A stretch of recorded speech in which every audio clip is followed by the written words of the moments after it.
Hey, what's up guys? John here, the CEO of Blue Diamond Farming. A large farmer in America says that grocery bills will increase by $1,000 per month. This is what he is saying, $1,000 per month.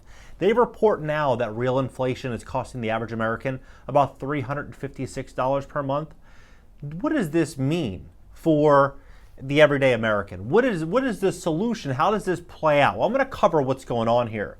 So $1,000 per month would be very similar to the average homeowner adding a $200,000 mortgage on top of their current mortgage, not including the increased insurance cost, increased gas prices, all of the hell that is going on in this economy right now.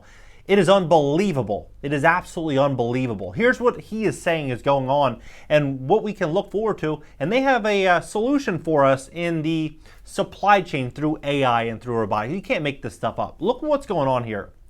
Iowa farmer blasts Biden's inflation, warns monthly grocery bills will increase $1,000. A record increase in fuel prices is compounding increases in commodities and raw material prices that will lead to unprecedented grocery bills for American families. One Iowa farmer warned on Jesse Watters. Now, I'm not saying this to concern anyone or get anyone scared. What I am doing is bringing attention and awareness as to the problems that are coming so we can all get prepared. The big questions are, what can we all do to make more money? What things should we sell? Or, is there anything that maybe doesn't hold real utility in your everyday life that you have that, you were thinking about selling but you haven't yet? Probably now is a good time to sell it because people are not yet fully awake as to how expensive things are going to get and how bad the economy is going to get. Pull in as much cash as you can and bring in multiple streams of income. Maybe you are, a teacher. Maybe you are a trucker. Maybe you're a mechanic. Whatever it is, get a YouTube channel. Do something to where you can get attention. Build out a private community. Maybe you're into farming. Maybe you want to build out a community of people that see things on your page. Get a YouTube channel. Build out a community. The more people that you can have in your sphere of influence, the more easily I think it's going to be to weather the upcoming storm. The CEO of Blue Diamond Farming Company in Jessup, Iowa, said Friday the inflation seen in the supermarket is nowhere near as bad as it will get as the growing season continues in the heartland.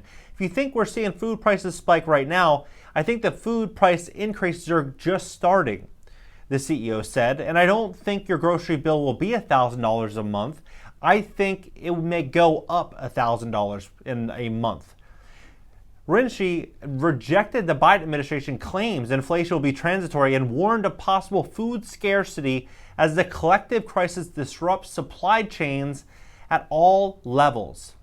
My diesel prices is up, so that is crushing my profits, and my fertilizer prices for phosphorus, nitrogen, potassium, 3 key nutrients I need to grow. My crops are up 3 times, he said, adding that his latest fertilizer bill was $1 million. The high prices for raw materials are thereby decreasing demand for agricultural inputs, he said, saying that translates to spreading out crops during planting phase, resulting in a smaller harvest.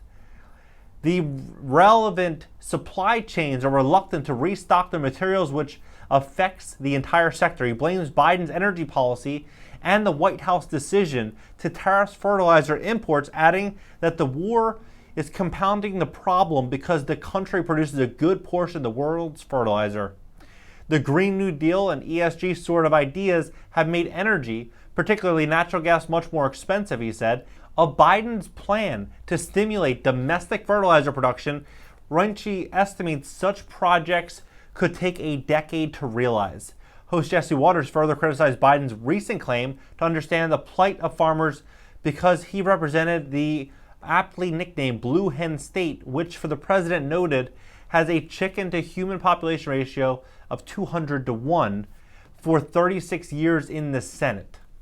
Now we look at what's happening and how they are intending to solve this supply chain problem. It's unbelievable. With an intelligent AI-powered layer embedded with all this data, executives can surface insights to ensure their supply chain remains secure, on track, and can deliver goods on time. AI can predict issues before they happen, such as company falling foul of its service level agreements, due to missed delivery slots with intelligence embedded in the system. Executives can be presented with options such as alternative fulfillment options and reroute goods instantly to avoid penalties. AI inside the supply chain can also support ethical practices by making every node of the network transparent and trackable. Veronica Valina, assistant professor of supply chain management, and Dennis Goria, professor of management, covered the subject in the Harvard Business Review. In recent years, a rising number of multinational corporations have pledged to work only with suppliers that adhere to social and environmental standards. Valina and Goria, the aim is to create a cascade of sustainable practices that flow smoothly throughout the supply chain, or as we prefer to call it, the supply network. It is admirable, an idea, but it's hard to realize and practice many of the MNCs that have committed to it being faced scandals brought about by suppliers that, despite being aware about sustainability standards, have nevertheless gone on to violate them. In my experience, embedded AI is a good solution to enable reporting every stage of the supply chain, keeping everyone honest. AI can be tasked with monitoring all systems and performance data towards mission-critical goals. Though symbolic, reasoning, it can identify patterns and outliers to ensure that there are no anomalies in a highly complex network system. But it's not just good at flagging issues.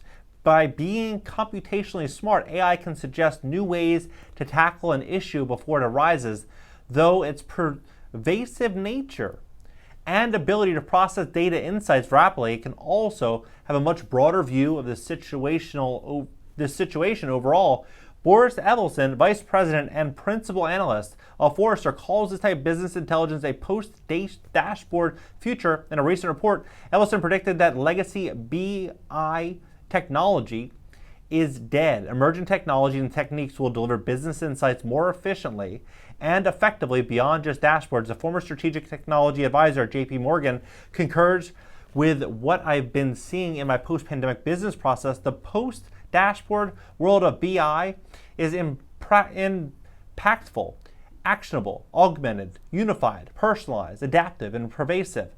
Following 2 years of rapid digital transformation, today's business intelligence solutions must move beyond observation and monitoring to predict changes, anomalies, and performance. Prescribe timely solutions, because when a customer clicks online and schedules a pickup at their local retail emporium, they expect to be there. To enable such a seamless process, the entire supply chain should have embedded intelligence. Anything less may be disastrous for the industry. So it's pretty clear to see what's happening and what is likely going to happen next. What is likely going to happen next is that oil and fertilizer prices, everything is going to continue to rise. There's going to be less available food. There's going to be more problems with supply chains. And with this is going to come new solutions. They're going to have new food solutions. They're going to have new tracking and AI, and they're going to have all these new ways to accumulate data and information. And as they do this, it's so much easier for them to scale this solution, with computers than it is to have, a man or woman on site handling this. We're going to see a massive transition in jobs and opportunity and the way that our society operates as a whole over the next couple of years. It's going to be gradual, but the next few years are also going to be extremely painful. That's why I think it is just so important right now to be aware of what's happening in our society, so you can use this information to protect yourself and your family. I work very hard. I do these videos, do a ton of research to get everyone prepared for what's happening, because this is happening. This is no longer, a theory, or is this likely going to it's happening. It's already happening right now. We're already seeing it. When we go spend money, we understand how expensive things are, and we know where things are likely headed in the short term. When I say short term, I mean the next 3 months. It's pretty crazy to me just watching how much things are going up inside of a month, in 2 months. Everything's just climbing every single month. Yeah, it's going to be a society that's going to benefit those that have multiple streams of income. It's going to be a society that's going to benefit those that have very low consumer debt, that have options, that have people around them that are like them. That to me is extremely valuable. If you have a group of friends or a group of people around you that see the world like you do, that is, I think worth more than gold. That is so important. A lot of people don't have that anymore because this society has become so divided. But if you get a group of people around you that see things like you, and you guys can build plans out together, even businesses together, That is a smart thing to do. We need to be really smart today. We have to be very, very strategic today and make great plans. I'm curious, what's your plan? What do you think what do you think this is gonna look like the next year, 2 years? Drop your comments below. How expensive will food prices get? The idea of food going up $1,000 is just ludicrous. You think about this. They say the inflation, like I mentioned, was an extra $350 a month, $356 a month, whatever it is. You take this into consideration. If they're saying food prices are going to go up by $1,000 per month, and right now maybe the average American spends, I don't know, $500, $1,000, depending on how you classify average in America, that would be interesting to really think about this in a 10,000 foot overview. Let's say the average American makes $35,000, $40,000 a year, right? About $3,000 a month. Easy math. That would mean that after taxes and everything, maybe they're left with $2,500. Traditional rent's $1,500. They have $1,000 in additional leeway to cover gas that went up, from $2.50 a gallon to $5 a gallon, depending on where you live. Then that you have insurance for your car. You have health insurance. You have a cell phone bill. You have all the traditional expenses, right? And now they're saying to add on $1,000 on top of that, right? You think about all these people right now that have just recently purchased properties, and they have record high mortgages. Insurance rates are going up. All this stuff is coming to a head. That's why it's so smart right now to build out a group of people around you, build out multiple streams of income to make sure you can get fixed rate debt. If you're in debt right now, get fixed rate debt.